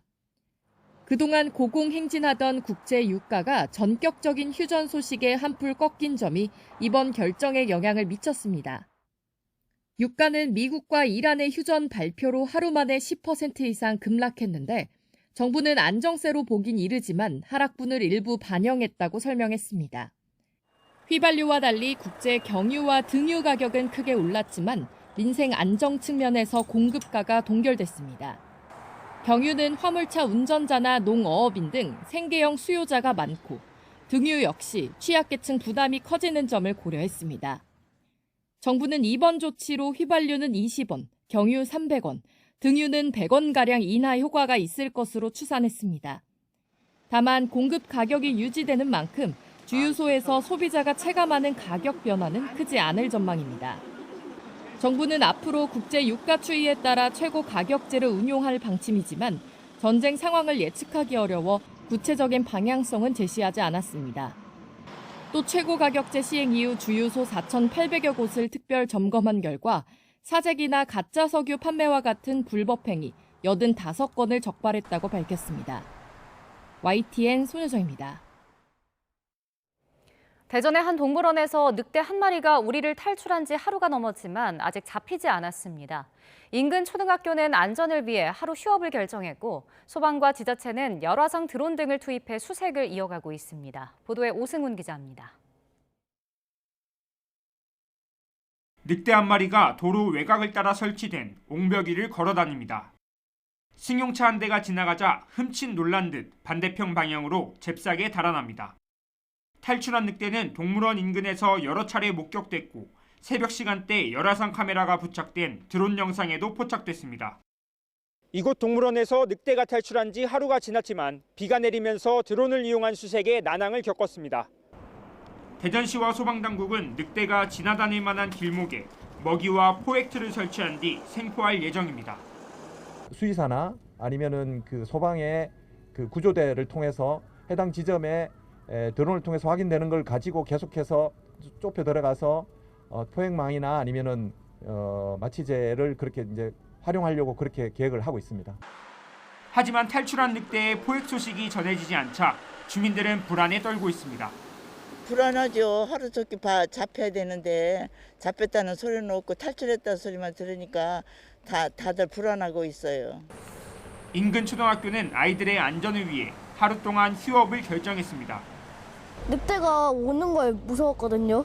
늑대 잡히면 학교에서 애들도 만나고 선생님도 만날 거예요. 다만 학교 측은 누리집 공지문을 통해 내일부터는 정상 등교를 진행할 예정이며 등하교 시에는 보호자가 아이들을 직접 인솔해달라고 당부했습니다. 해당 동물원에서는 지난 2018년 퓨마가 탈출한 데 이어 늑대 탈출까지 이어지면서 시설 관리가 부실한 것 아니냐는 지적도 나오고 있습니다. YTN 오승훈입니다. 모텔 연쇄살인 사건의 피고인 김소영이 첫 재판에서 살해 의도를 부인했습니다. 서울 북부지방법원은 오늘 살인과 특수상해, 마약류 관리법 위반 혐의를 받는 김소영의 첫 공판기일을 열었습니다. 재판에서 김 씨 측 변호인은 피해자들이 잠들 것으로 생각해 음료를 건넸다며 특수상해와 살인의 고의가 없었다고 주장했습니다. 서울 관악구에 있는 피자 가게에서 흉기를 휘둘러 3명을 살해한 혐의로 1심에서 무기징역을 선고받은 김동원에게 검찰이 항소심에서도 사형을 구형했습니다. 검찰은 살려달라고 애원하는 여성 피해자 앞에서 아버지를 여러 차례 찔러 살해하는 등 범행 수법이 매우 잔혹하다고 지적했습니다. 보도에 유서연 기자입니다. 서울 관악구 피자 가게에서 흉기를 휘둘러 본사 임원과 인테리어 업자 부녀 등 3명을 살해한 혐의로 1심에서 무기징역을 선고받은 김동원. 1심 재판부는 김동원이 계획적으로 범행했고 죄질이 극히 나쁘다면서도 검찰 구형과 같은 사형을 선고하지는 않았습니다. 1심 선고 약 2달 만에 열린 항소심 첫 공판에서 검찰은 김동원에 대해 재차 사형을 구형했습니다. 검찰은 김동원이 계획적으로 범행했고 당시 살려달라고 애원하는 여성 피해자 앞에서 그 아버지를 여러 차례 찔러 살해하는 등 범행 수법이 매우 잔혹하다고 지적했습니다. 또 범행 뒤 수사기관에서 전혀 반성하는 태도를 보이지 않았고 재범 가능성도 충분해 보인다고 밝혔습니다. 변호인은 최후 변론에서 범행 사실에 대해서는 어떤 말도 변명이 되지 않는다면서도 공탁이나 합의를 위해 최대한 노력하고 반성하고 있다며 선처를 호소했습니다. 김동원은 최후 진술에서 피해자와 유가족에 진심으로 죄송하고 항상 속죄하는 태도로 살겠다며 울먹였습니다. 김동원 측은 추가 공탁이나 유가족과의 합의를 시도할 시간을 달라고 요청하기도 했는데 재판부는 이를 받아들여 오는 6월 11일을 선고기일로 지정했습니다. YTN 유서연입니다. 2차 종합특검이 쌍방울 대북 송금 사건을 수사한 박상용 검사를 피의자로 입건해 강제 수사에 착수했습니다. 특검은 단순 진술회유 의혹을 넘어 국정농단 의심 사안 관련 혐의로 보고 있는데 당시 수사팀은 보복 수사라고 반발했습니다. 박광열 기자입니다. 쌍방울 대북 송금 수사 윤석열 정부 개입 여부를 들여다보는 2차 종합특검이 관련 수사를 본격화했습니다. 진술회유 의혹 등이 불거진 박상용 검사에 대한 고발장이 제출돼 피의자로 입건하고 출국 금지 조치했다고 밝혔습니다. 특검 측은 연어 술파티 등 이화영 전 경기도 평화부지사에 대한 진술회유 의혹을 넘어 국정농단과 연결되는 사안이라고 수사 착수 배경을 전했습니다. 앞서 종합특검은 대북 송금 윗선 개입 의혹 수사가 3대 특검 잔여 사건이란 수사 범위를 벗어난 게 아니냐는 지적에 국정농단 사건이란 점을 거듭 밝히며 수사 필요성을 강조했습니다. 대통령실과 수사기관의 결탁으로만 가능한 사건이 아닐까라고 국가 권력에 의한 초대형 국정농단 의심 사건이라고 저희는 보고 당시 수사팀은 강하게 반발했습니다. 박 검사는 특검이 불법 국정조사에 도움이 공소취소 시나리오의 소모품에 불과하다고 날을 세웠고 대북 송금 수사를 지휘했던 홍승욱 전 수원지검장도 이전 부지사의 유죄 확정 판결을 거론하며 보복 행위로 규정했습니다. 논란은 또 다른 지점에서도 불거졌습니다. 김지미 특검보가 김어준 씨 유튜브에 업로드되는 프로그램에 출연했는데 수사가 진행 중인 상황에서 특정 성향 매체와 수사 내용을 주제로 인터뷰를 진행한 것이 이례적이라는 겁니다. 김 특검보는 YTN에 특검 활동을 국민에 알리는 것도 공보의 일환이라며 인력 문제 등 2차 특검의 특수성에 대한 설명이 필요했다고 취지를 전했습니다. YTN 박광렬입니다.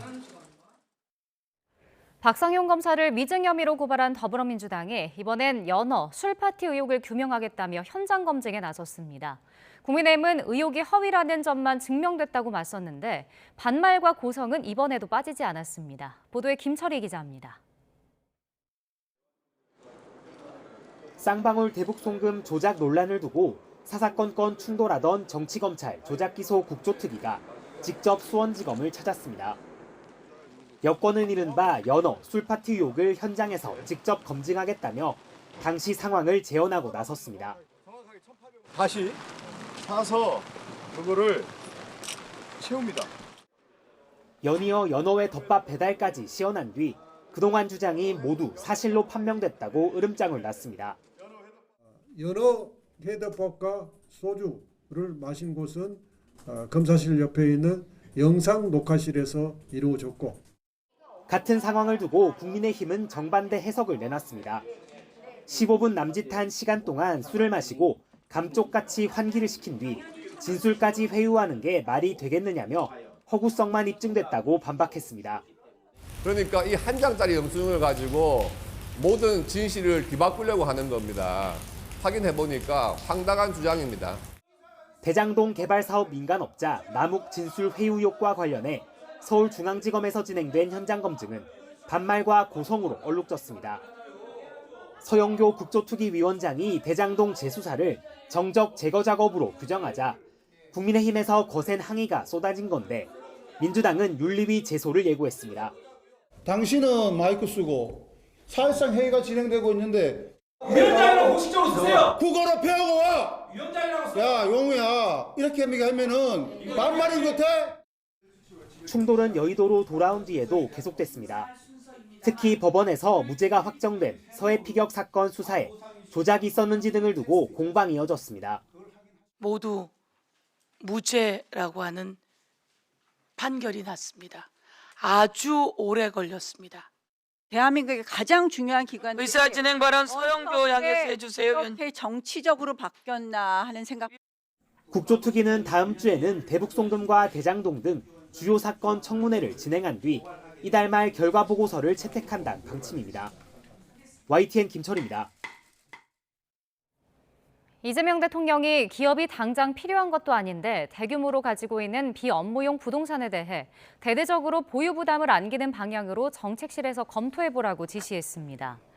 이 대통령은 오늘 국민경제자문회의에서 과거에 한 번 기업의 비업무용 부동산에 대대적인 규제를 한 일이 있다며 이같이 말했습니다. 이 대통령은 무슨 수를 써서라도 부동산 투기를 할 수 없게 하겠다며 부동산 투기로 이익을 보는 것을 불가능하게 만들어야 대한민국 산업 경제 체제가 제대로 굴러갈 것이라고 확신한다고 강조했습니다. 다주택자 양도소득세 중과유예 제도가 종료되는 5월 9일 당일까지 토지거래 허가를 신청하면 양도세 중과에서 배제됩니다. 정부는 다주택자가 보유한 조정 대상 지역 주택에 대한 양도소득세 중과유예는 당초 발표대로 5월 9일에 종료하되 해당 일까지 토지거래 허가를 신청하면 중과 적용에서 배제하기로 했습니다. 5월 9일까지 시군, 구청에 토지거래 허가를 신청한 다주택자가 허가를 받아 매매 계약을 체결한 후 4개월 또는 6개월 이내 양도를 마무리하면 양도세가 중과되지 않습니다. 6.3 지방선거 더불어민주당 서울시장 후보로 정원호 후보가 최종 선출됐습니다. 민주당 중앙당 선거관리위원회는 그제부터 오늘까지 본경선 투표 결과 정원호 전 성동구청장이 과반 득표로 1위를 차지해 최종 후보로 확정됐다고 밝혔습니다. 3파전으로 치러진 본경선에 참여한 전현희, 박주민 후보는 고배를 마셨습니다. 국민의힘의 공천 잡음이 이제 당 최상위 기구인 최고위원회에서까지 터져나왔습니다. 최고위원들이 공천 불만이나 상대 후보 공천을 쏟아낸 건데 지방선거를 앞두고 당내 갈등이 한계치에 다다랐다는 지적이 나옵니다. 권남기 기자입니다. 일주일에 2번 열리는 최고위원회의는 일반 회사로 치면 이사회 같은 최고 의사결정기구입니다. 지방선거를 앞두고 그런 최고위에서 국민의힘 지도부의 개인 공천 관련 발언이 쏟아졌습니다. 경기지사 후보 공천을 신청한 양양자 최고위원은 경쟁력을 우려한 공천관리위원회의 추가 공모를 비난했고, 이 무슨 회개한 말입니까? 제가 이상합니까? 경북지사 경선 중인 김재현 최고위원은 상대 후보 실명까지 거론하며 난데없는 공세를 퍼부었습니다. 당의 명운이 걸린 사안이어서 어쩔 수 없이 당 최고 기구가 개인 유세장으로 격화된 셈인데 현장에서부터 당 공관위까지 반발이 이어졌습니다. 공개 발언 석상이 특정 후보를 비판하는 최고위원 및 당직을 맡고 있는 경선 후보자는 공정성 시비가 발생하지 않도록 당 지도부 핵심에서도 정부 여당 견제는커녕 자기 정치하고 있다는 비판이 나왔습니다. 당 지도부 위신이 바닥에 떨어졌다는 지적 속에 대구시장 공천에서 컷오프 당한 주호영 의원은 장동혁 대표가 정치를 잘못 배웠다, 선거 장애물이라며 원색적인 비난을 이어갔습니다. 지방선거를 50여일 앞두고 공천 갈등이 폭발 직전에 이른 모습인데 국민의힘은 뾰족한 해결책을 찾지 못하고 있습니다. 책임 당원이 100만 명을 돌파했다며 별도 기념식까지 열고 결의를 다졌지만 똘똘 뭉쳐서 일당백의 정신으로 뛰면 대역전의 드라마를 같은 날 발표된 당 지지율은 10%대를 맴돌았습니다. 전국 지표조사 기준 2월 4주차부터 최저 수준을 벗어나지 못했습니다. 국민의힘 공천 과정에 대한 평가에선 응답자 10명 가운데 6명 이상이 잘못하고 있다는 답을 내놨습니다. 이런 가운데 한동훈 전 대표는 재보궐선거 무소속 출마 지역을 저울질하는 것으로 알려졌습니다. 같은 지역구 국민의힘 후보 출마 여부를 두고 이번엔 당내를 넘어 보수 진영 갈등이 불가피할 거란 전망이 나옵니다. YTN 권남기입니다. 최근에 AI 산업 관련 코인이라면서 투자자들을 끌어모은 뒤 잠적한 사건이 발생해 경찰이 수사에 나섰다는 소식 전해드렸는데, 이 로맨스 스캠 방식으로 피해자들에게 접근한 건 물론 봉사활동을 권유하며 신뢰를 쌓은 뒤 투자를 유도했었던 것으로 파악됐습니다. 윤혜리 기자입니다. 코인 투자금을 가로챈 뒤 자취를 감춘 이 업체는 윤리 경영을 한다며 봉사활동을 내세웠습니다. 앞으로 분해수팀은 전문성과 윤리, 혁신을 바탕으로 더욱 빛나는 성과를 만들어낼 것이며, 이런 식으로 믿음을 준 뒤에는 가상화폐 투자 설명회를 열며 투자자들을 모았습니다. 이 자리에 참석했던 C씨는 지난해 SNS로 연락을 주고받던 여성의 소개로 이 업체를 알게 됐습니다. 역시 봉사활동에 참여할 생각이 없느냐며 업체를 소개한 게 시작이었습니다. 비용은 회사에서 지원하니 사람들을 모아 봉사활동을 해달라는 여성의 부탁에 C씨는 지인들과 지역 아동복지시설에 생필품을 기부했고 업체로부터 상패도 받았습니다. 그때 당시 한 60만 원에서 80만 원? 거기에도 후원금을 보냈다고 하고 뉴스에도 나오고 당연히 저는 그때 당시 아무런 의심 없이 이렇게 3개월 넘게 연락을 주고받던 여성은 업체에서 가상화폐를 발행한다며 투자를 권유하더니 급기야 지역 사무실을 내라고 꼬드겼습니다. 오빠도 돈을 벌려면 편하게 돈을 벌 수 있고 안 줘서 돈만 벌 수 있고 그런 건데 왜 자꾸 안 하려고 하냐. 주변의 추천에 투자하게 하면 수당을 받는 구조였는데 다달이 월세와 봉급을 주겠다고 했지만 실적을 채우지 못했다며 한 푼도 받지 못한 날이 부지기수였습니다. YTN이 확보한 내부 자료를 보면 업체는 V1부터 V5까지 투자액에 따라 직급을 나눠 V2 이상부터 사무실을 열 수 있게 했습니다. 또 신규 회원을 유치할 때마다 보상을 주고 이들이 코인에 투자하면 금액에 따라 경품도 줬습니다. 전형적인 다단계 사기 수법으로 보이는데 이런 식으로 전국에서 지사 수십 개를 운영하면서 실적 경쟁을 붙여 투자금을 끌어모았습니다. YTN이 만난 피해자들은 회원 30여 명에 5억 원을 모은 경우도 있고 100명 정도가 합쳐서 10억 원 넘게 투자한 경우도 있다고 말합니다. 100여 명에 불과할 겁니다. 또 제가 실질적으로 아는 거는 10명 내지만 또 그 사람들이 이제 다단계식으로 움직였으니까. 업체는 지난달 중순 갑자기 코인 출금을 중단하고 자취를 감췄는데 피해자들의 신고가 이어지는 만큼 피해 규모는 더 커질 것으로 보입니다. YTN 윤혜리입니다. 일단 미사일 도발에 나선 북한이 지난 사흘 동안 중요 무기 체계 실험이 진행됐다면서 구체적인 내용을 공개했습니다. 자세한 소식 이종원 기자입니다.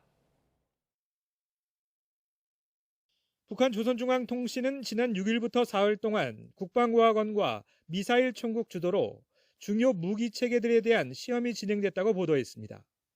북한이 이틀 연속 미사일 도발에 나섰다고 밝힌 우리 군의 앞선 발표보다 하루 더 긴 기간입니다. 특히 북한판 이스칸데르로 불리는 단거리 탄도미사일 화성-11 가형에 3포 전투부, 즉 집속 탄두를 장착해 위력을 평가했다고 전했습니다. 이를 통해 6.5에서 7헥타르, 축구장 10개에 달하는 표적 지역을 초강력 밀도로 초토화할 수 있다는 걸 확증했다고 주장했습니다. 집속탄은 수백 개의 자탄이 들어있어 공중에서 폭발하면 민간인까지 무차별적 피해를 볼 수 있는 만큼 비인도적 무기이자 악마의 무기로도 불립니다. 북한이 집속탄 실험을 한 게 이번이 처음은 아니지만 최근 중동 전쟁에서 이란이 집속탄을 동원해 이스라엘의 방공망 아이언돔을 뚫은 뒤라 그 배경이 주목됩니다. 이란 전쟁에서 보여주고 있는 비대 친전을 염두에 두고 개발하고 있다는 사실을 좀 과시하기 위해서 공개한 것으로 추정됩니다. 이외에도 북한은 전자기기를 무력화하는 전자기 무기체계 시험과 정전폭탄인 탄소섬유 무이탄 살포 시험도 함께 진행했다고 공개했습니다. 북한은 이번 시험들이 정기적인 활동의 일환이라고 주장했지만 이딴 대남 비난 담화에 의한 도발인 만큼 군사적 목적과 함께 정치적 의도도 담긴 거란 분석이 나옵니다. 말과 행동, 즉 군사력으로 한반도 정세 주도권을 견제하려는 공세적 두국가 수호 전략으로 판단이 됩니다. 다만 김정은 국무위원장은 이번 시험 발사를 참관하지 않았고 관련 소식이 주민들이 보는 노동신문이나 방송엔 보도되지 않았습니다. YTN 이종원입니다.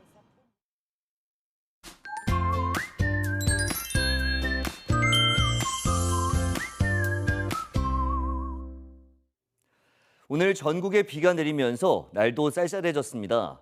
특히 남해안과 제주도를 중심으로는 봄호우가 집중됐는데요. 네, 남해안은 오늘 밤까지, 제주도는 내일 새벽까지 강한 비가 계속될 것으로 보여 주의가 필요하겠습니다. 강한 비와 함께 제주 산간에 100mm 이상, 그 밖에 제주도와 호남, 경남에도 최대 80mm의 많은 비가 더 오겠고 돌풍과 벼락도 동반되겠습니다. 대비 잘해주시기 바랍니다. 봄이 깊어가면서 기온이 오르는 가운데 이렇게 여름처럼 많은 비가 내리게 되면 도로에 일명 포트홀이라고 하는 홈이 생기기 쉽습니다. 맞습니다. 게다가 비가 내리면 이 포트홀이 잘 보이지 않기 때문에 차량 손상이나 사고로 이어질 수 있는데요. 포트홀로 인한 사고를 피하는 첫 번째는 속도를 줄이는 겁니다. 그리고 차간 거리를 충분히 두면서 노면 상태를 조금 더 꼼꼼히 확인하는 게 좋고요. 포트홀이 나타났을 때 급정거할 경우 차에 더 큰 충격을 줄 수 있기 때문에 부드럽게 속도를 줄이는 게 좋습니다. 마지막으로 통과할 때 핸들이 흔들리지 않도록 양손으로 단단히 잡아주시기 바랍니다. 비는 내일 오전에 대부분 그치겠고 이후에는 점차 맑은 하늘을 되찾겠습니다. 내일 아침에는 서울 기온이 11도, 대구 16도로 오늘보다 2도에서 많게는 7도가량 높아지겠습니다. 낮 기온은 서울 15도, 대구 21도, 부산 23도 등 대체로 오늘보다 높겠고 영남 지역은 예년보다도 높아질 전망입니다. 날씨 캔버스의 이혜민, 김수현이었습니다. 뉴스플러스 마칩니다. 고맙습니다.